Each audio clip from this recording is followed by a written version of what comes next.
Hey everyone, welcome back to another video of this channel. आज की video में हम डिस्कस करने वाले हैं CSIR नेट जून 2018 के पेपर को और आज की जो हमारी सेक्शन होगी वो है पार्शियल डिफरेंशियल इक्वेशन। तो चलिए स्टार्ट करते हैं आज की वीडियो को। आज के हमारे क्वेश्चन में क्या दिया गया है कि हमें जो है एक first order partial differential equation दी गई है जिसकी फॉर्म है del u by del t plus a into del u by del x is equal to 0, जहाँ पे हमारा x जो है वो बिलोंग करेगा कैपिटल R के अंदर, t जो है वो ग्रेटर देन 0 है और साथ ही साथ यहाँ पे क्या है कि a जो है वो एक फिक्स्ड रियल कांस्टेंट है। इसी पार्शियल डिफरेंशियल इक्वेशन के साथ हमें एक इनिशियल कंडीशन दी गई है u ऑफ x, 0 जो है वो बराबर है u नॉट ऑफ x के, जहाँ पे हमारा x जो है वो बिलोंग कर रहा है कैपिटल R के अंदर और इसी के साथ ही u नॉट जो है वो एक कॉन्टिन्यूसली डिफरेंशिएबल फंक्शन है इस केस में। तो ये वो चीजें जो कि हमें दी गई है आज के क्वेश्चन के अंदर और इसी के साथ ही जो है हमें दो स्टेटमेंट्स दी गई हैं। सबसे पहले स्टेटमेंट S1 में क्या है कि एक एग्जिस्ट करेगा बाउंडेड फंक्शन u नॉट, जिसके लिए हमारा सोल्यूशन u जो है वो अनबाउंडेड होगा। स्टेटमेंट S2 में क्या है कि अगर ऐसा हो जाता है कि हमारा u नॉट जो है वो वैनिश करता है किसी कॉम्पैक्ट सेट के बाहर, तो उस टाइम पे अगर हम कोई भी एक फिक्स t ग्रेटर देन 0 लेते हैं तो हमें एक जो है एग्जिस्ट करता है कॉम्पैक्ट सेट KT जो कि कंटेन्ड होगा कैपिटल R के अंदर और वो कुछ इस तरीके का होना चाहिए कि u ऑफ x, t जो है वो वैनिश करना चाहिए जब भी हमारा x जो है वो बिलोंग ना करे KT के अंदर। अब इस क्वेश्चन में क्या है कि हमें चार ऑप्शंस दिए गए हैं और हमें बताना है कि इन चारों में से करेक्ट आंसर क्या है। सबसे पहले ऑप्शन ए में दिया गया है कि S1 जो है वो सही है और साथ ही साथ S2 जो है वो गलत है। ऑप्शन बी में दिया गया है कि S1 जो है वो सही है और साथ ही साथ S2 भी जो है वो भी सही है। ऑप्शन सी में दिया गया है कि S1 जो है वो गलत है और साथ ही साथ S2 जो है वो सही है और साथ ही साथ ऑप्शन डी में दिया गया है कि S1 जो है वो गलत है और साथ ही साथ S2 भी जो है वो भी गलत है। अब सवाल ये उठता है कि हम कैसे जो है इस क्वेश्चन को अप्रोच करेंगे। तो इन स्टेटमेंट्स को गलत या सही प्रूफ करने से पहले तो हमें ये निकालना पड़ेगा कि जो सोल्यूशन है हमारी गिवन पार्शियल डिफरेंशियल इक्वेशन का वो बेसिकली क्या है जो कि सेटिस्फाई करेगा हमारी इनिशियल कंडीशन को।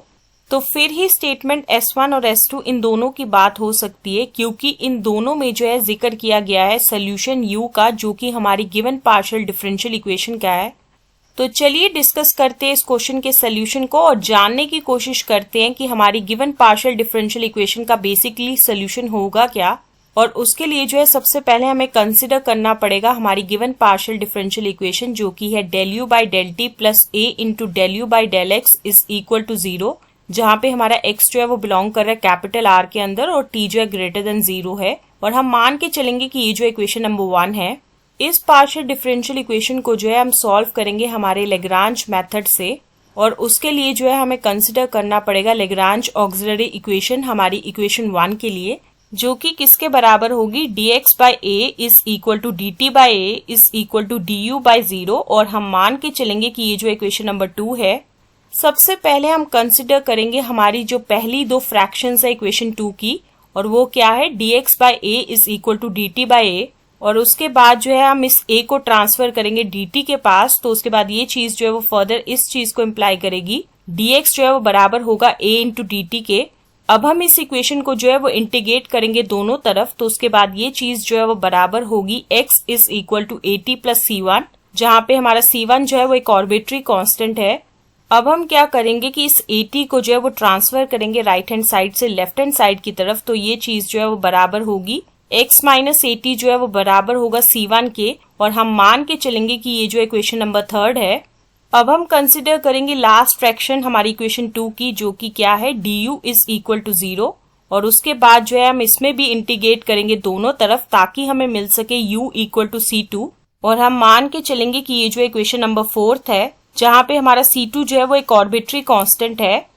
इक्वेशन 3 और इक्वेशन 4 से हम ये चीज कह सकते हैं कि जो रिक्वायर्ड सोल्यूशन है हमारी इक्वेशन 1 का वो होगा बराबर u is equal to phi of x minus at, जहाँ पे फाई जो है वो एक आर्बिट्री फंक्शन है और इसी चीज को जो है हम ऐसे भी लिख सकते हैं u ऑफ x, t जो है वो बराबर होगा phi of x minus at के और हम मान के चलेंगे कि ये जो इक्वेशन नंबर 5 है। यहाँ तक जो है हमने निकाल लिया सोल्यूशन हमारी गिवन पार्शियल डिफरेंशियल इक्वेशन का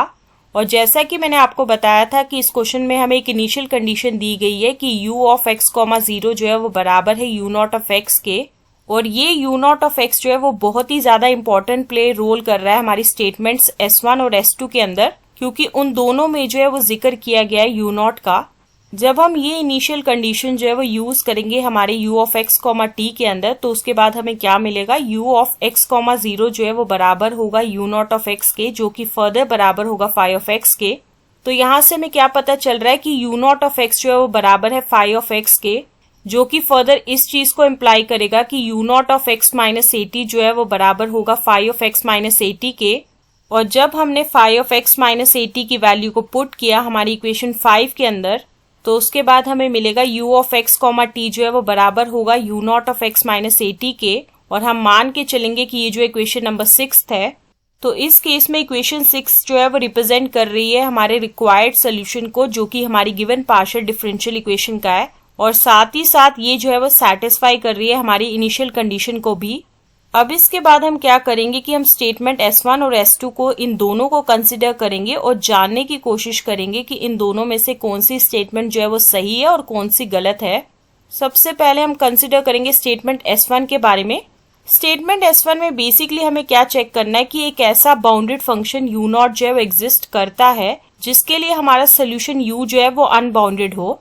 तो इसके लिए जो है मैं मान ही लेती हूँ कि मेरे पास एक u नॉट ऑफ x है जो कि एक बाउंडेड फंक्शन है, और अगर u नॉट ऑफ x जो है वो एक बाउंडेड फंक्शन है तो यहाँ से मैं ये चीज कह सकती हूँ कि u not of x minus 80 भी जो है वो भी एक बाउंडेड फंक्शन होगा। और इक्वेशन 6 के मुताबिक क्या होने वाला है कि u ऑफ x, t जो है वो एक बाउंडेड फंक्शन होगा। अब ऐसा तो नहीं हो सकता है ना कि इक्वेशन 6 में कि u not of x minus 80 जो है वो एक बाउंडेड फंक्शन है और हमें u ऑफ x, t जो है वो एक अनबाउंडेड फंक्शन मिल जाए। तो यहाँ से हमें ये चीज पता चल रही है कि जब हमने u नॉट ऑफ x को जो है वो एक बाउंडेड फंक्शन लिया, तो वहां से हमें ये चीज पता चली है कि u ऑफ x, t जो है वो एक बाउंडेड फंक्शन आ रहा है। तो ये तो चीज हमें कॉन्ट्रडिक्शन मिल रही है। तो इसका मतलब ये है कि हमारी स्टेटमेंट S1 जो है वो बिल्कुल गलत होगी।